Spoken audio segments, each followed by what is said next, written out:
Missing Drake May and Jackson Dart is not the best case scenario for fantasy managers this weekend. Heck, even those of you that were relying on Brock Purdy the last couple of weeks, he's now on a bye as well. Plus, we've got a couple of quarterbacks we don't even know if they're going to be playing this week. So you may need some options other than what you've been utilizing. And while we'll definitely have a couple of streaming options for you this week, Thursday Night Football is going to have a couple of quarterbacks that likely are not available. Dak Prescott is going to be a start on the road in Detroit Thursday Night Football. Detroit's defense is giving up the fourth most fantasy points per game to opposing quarterbacks. They just put Terrion Arnold on the IR. They are banged up on defense still, and this is a Dallas team that is playing very well right now. Dak Prescott could end up having a huge day after Jordan Love just had a huge day against them. Jared Goff could be good this week, but the problem is he could be missing some pretty big offensive weapons. We already know that Sam Laporta is on the IR and done for the year, but Amon-Ra St. Brown as of right now is still questionable. He hasn't practiced as of yet, and he wants to play, but he hasn't practiced and it's Thursday Night Football.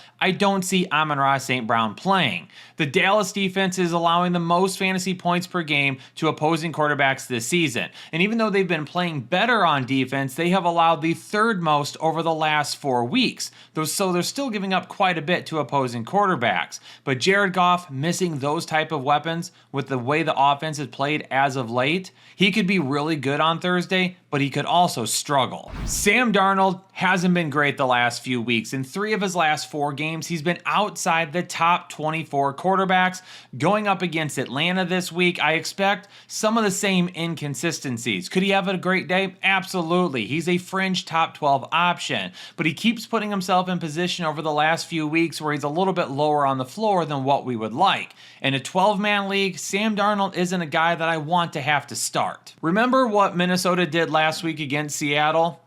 I do. I had Seattle's defense, and I was on the outside looking in. I had a 2% chance to win when Seattle took the field for their game last weekend, and they ended up getting me 32 fantasy points, and I went all the way from being the 4 seed, barely in the playoffs, to the 2 seed. So I should send Seattle's defense a gift basket. But that's what we're taking a look at with Kirk Cousins this week. With as good as Seattle was last week, there is no way that I am trusting Kirk Cousins against them this week. Not only did Joe Burrow return early from his turf toe injury, but he returned early, threw for over 260 yards, 2 touchdowns, and no interceptions. You could see a little bit of rust early in the game, but he looked great overall for being back a lot earlier than everyone anticipated. And now this week he gets a Buffalo team that is allowing the second fewest fantasy points per game to opposing quarterbacks, but it's Joey B, baby. We're gonna run with him. And for Josh Allen, we're putting him in our lineup. Obviously, Cincinnati is allowing the 6th most fantasy points per game to opposing quarterbacks.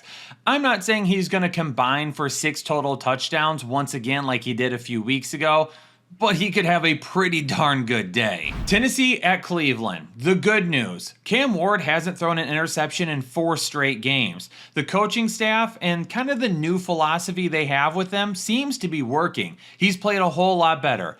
The bad news, he gets to go up against Cleveland this week, who allows the 4th fewest fantasy points per game to opposing quarterbacks. So Cam Ward, from a fantasy perspective, isn't getting any better. From a real-life football perspective, Shedeur Sanders hasn't been awful. Has he been great? No. Has he been good?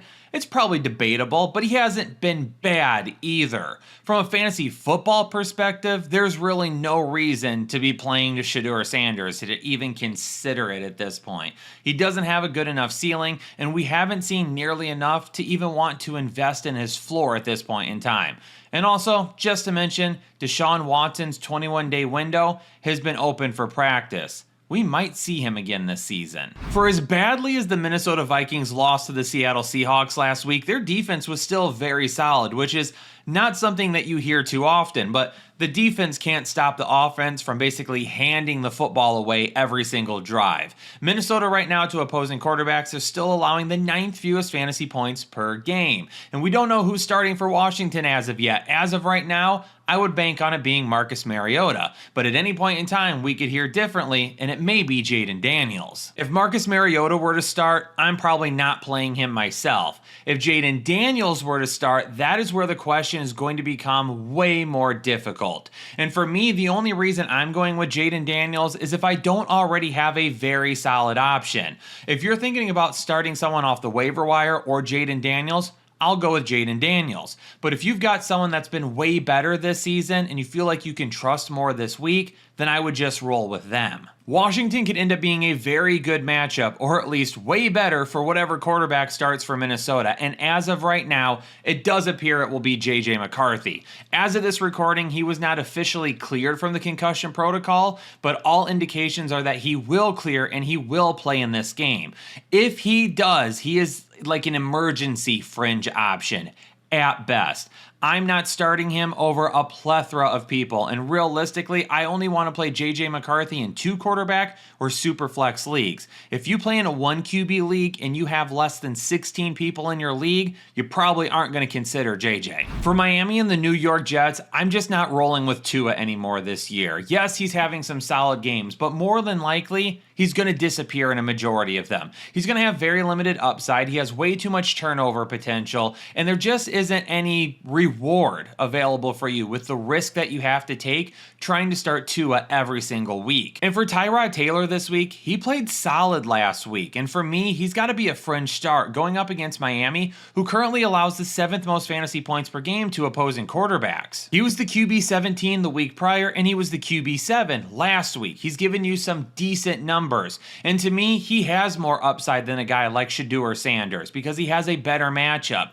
To me, he's a little bit safer than a guy like Jayden Daniels. Jayden Daniels doesn't have quite the matchup that you would want going up against Minnesota, but Tyrod Taylor does. So if you're looking for floor play this week, Ty God may be your guy. Even Tyler Shuck is going to make his way into the fringe start category this week. Over the last 3 weeks, he has 2 games inside the top 12, and now he gets a matchup against Tampa Bay, allowing the 5th most fantasy points per game to opposing quarterbacks. Again, if you're looking for a solid floor, Tyler Shuck could end up being your guy this week. We've got some fringe options that we absolutely could stream if need be. We weren't even sure that Baker Mayfield was going to be able to play last week. He did, and the results weren't great. He didn't even get to 200 passing yards, he did throw a touchdown, and he didn't have any interceptions, but that ceiling just wasn't there. I will still start him this week because hopefully he's another week healthier, and in this matchup against New Orleans, hopefully we find a little bit more of a ceiling. If this season for Daniel Jones wasn't wild enough, potential comeback player of the year, at one point in time you could have argued MVP, even though those chances probably aren't done. And this Colts team looks like they are well on their way to the playoffs, even though they have unfortunately struggled the last couple of games. But Daniel Jones also playing with a fracture in his fibula and being as good as he has been is kind of insane, and a tip of the cap to him for playing through that and playing well. And in this matchup against Jacksonville, who's allowing the 9th most fantasy points per game to opposing quarterbacks, you gotta believe that Daniel Jones could be solid once again. Trevor Lawrence has 3 straight games inside the top 12 quarterbacks, and I still cannot bring myself to list him as a must start. Yes, the defense for Indianapolis doesn't look as daunting now that we know that Sauce Gardner won't be playing this week, but Trevor Lawrence just feels risky to me right now. He really always has been. He's finding some upside at times this year, but I really feel like his floor is just not something I want to try and roll with. I'll go with him over some of the other fringe options we've talked about as streaming options, but I wouldn't go with him as a must start either. I don't really think that we know enough about the Pittsburgh Steelers at this point in the week to make a call on the quarterback position. Aaron Rodgers, who's now playing with 3 fractures in his wrist, didn't look great last week, and Mason Rudolph had to come in. Will he end up playing this week, or will he be out again? Mason Rudolph, we always have known that he's not really the answer, right? He has some flashes, does some good things here or there, but again, I'm not really looking for what he's doing on the football field. It's fantasy football. I need numbers from him, and if he's not putting enough of them together, regardless of how well he plays or doesn't play, he's not an option. I can't start a guy that's going to use Kenneth Gainwell as his main target the entire game. And for Baltimore, Lamar Jackson, he has to be a fringe start. This is a great matchup. Pittsburgh's defense has not been good. They're allowing the 8th most fantasy points per game to opposing quarterbacks. But Lamar Jackson hasn't been good either. Since he came back from his injury, he just doesn't look like the type of player that we are used to. And maybe there's a specific reason for that. Whatever it may be, Lamar Jackson right now is probably a start on your team. I'm not risking it with fringe guys. I'm not risking it with other players that are coming off of waivers. I am risking my season with Lamar Jackson, regardless of how well he plays. But from a fantasy perspective, we have to list him as a fringe start because that's always been for a while. Bo Nix has a favorable matchup against the Las Vegas Raiders this week, but he also had a favorable matchup against this same Las Vegas team just a couple of weeks ago, and he only threw for 150 yards, 1 touchdown, and 2 interceptions. So who are we getting this week? Bo Nix doesn't have multiple touchdown passes in 3 straight games. And over the course of his last 5 games, he has 5 interceptions as well. I'll start him in this matchup, but I'm not feeling great about Bo Nix either right now. Denver's defense has been fantastic. They've allowed the 5th fewest fantasy points per game. Patrick Surtain is back, and Geno Smith is still a sit. Chicago and Green Bay this week will be fighting for playoff seeding. One of these guys could end up being the number 1 overall team. The other one could end up dropping to the wild card. Not nearly the stakes that we saw with Detroit and Minnesota last season, but kind of the same concept. But with a loss this week, one of these teams are going to be a little bit closer to heading home. And when that happens, they're going to need to start up their golf game. And this year we've partnered with Caddy Splash, who offer some great tools that you should be keeping in your golf bag, whether you're an avid golfer that doesn't have a handicap, or whether you're like me and you just hope you look good when you go out there. And with Christmas right around the corner, Caddy Splash makes some excellent gifts for stockings or to wrap and put under the tree for any golfer in your life. I love having Caddy Splash in my bag. Like I said, I'm not the greatest golfer in the world, but at least myself and my clubs will look good while I'm out there. And if you head on over to caddysplash.com or use the link in our description, you're going to get 15% off when you use code word headliners 15. Green Bay has been very good as of late, and we've seen some up and down performances from Caleb Williams this season. Yeah, he's been really good here over the last few games, but that doesn't negate the fact that this is going to be a tough matchup. Green Bay's allowing the 6th fewest fantasy points per game to opposing quarterbacks, and for my hope, Caleb Williams doesn't turn the ball over because that's where he could get in trouble. The Chicago defense, though, just hasn't been able to keep with their offense as much as you would like them to. They're allowing the 10th most fantasy points per game to opposing quarterbacks, and Jordan Love is coming off of an excellent Thanksgiving Day game against the Detroit Lions, so hopefully Love can keep it going against the Bears. Matthew Stafford may be playing the Arizona Cardinals, who allowed the 10th fewest fantasy points per game to opposing quarterbacks, but last week when he threw 2 interceptions, those were the first interceptions in weeks. 25 straight touchdown passes without throwing an interception. That is an insane stat. Matthew Stafford has been an MVP candidate all season long.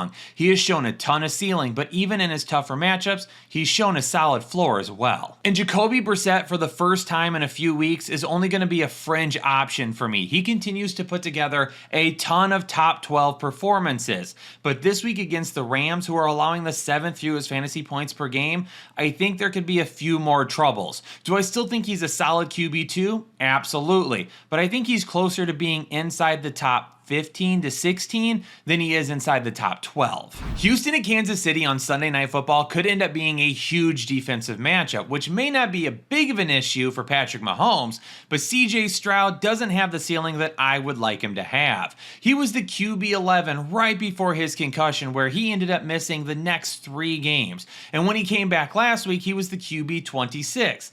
276 yards, no touchdowns, and an interception. You could end up seeing similar numbers this week against Kansas City, and that's just not good enough. And even though Houston is allowing the fewest fantasy points per game to opposing quarterbacks, you've been riding with Patrick Mahomes all season long.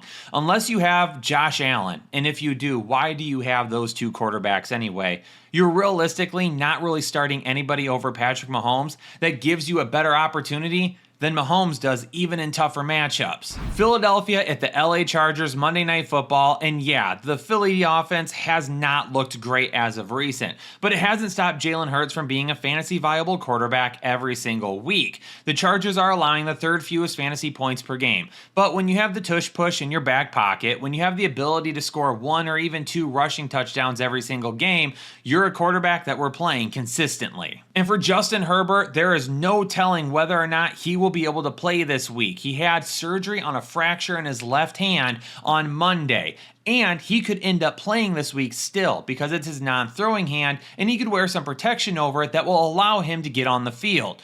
If he plays in this matchup, I don't love it. He's a fringe start because that defensive front for Philadelphia is going to be looking to put him on the ground as much as possible. And if his hand were to get hit just right, I would be very worried that he might not be able to finish the game. If Trey Lance starts, he's a sit. We don't even need to discuss that. Headliner Nation, that will do it for all of my start and sit videos this week. Week 14 for me is in the books, and hopefully you're feeling really good about your lineups right now. Whether it's the first week of the playoffs, whether or not you're fighting for a playoff spot or already have one locked up, we are finishing the season strong. Do me a favor, before you get out of here, hit the like button, subscribe to the channel, bell notification. Anything you can do to interact with the video would be greatly appreciated. Headliner Nation, I hope you all had a great Thanksgiving. I need you all to stay safe and healthy during this holiday season, and I'll catch you on the next episode of the Fantasy Headliners.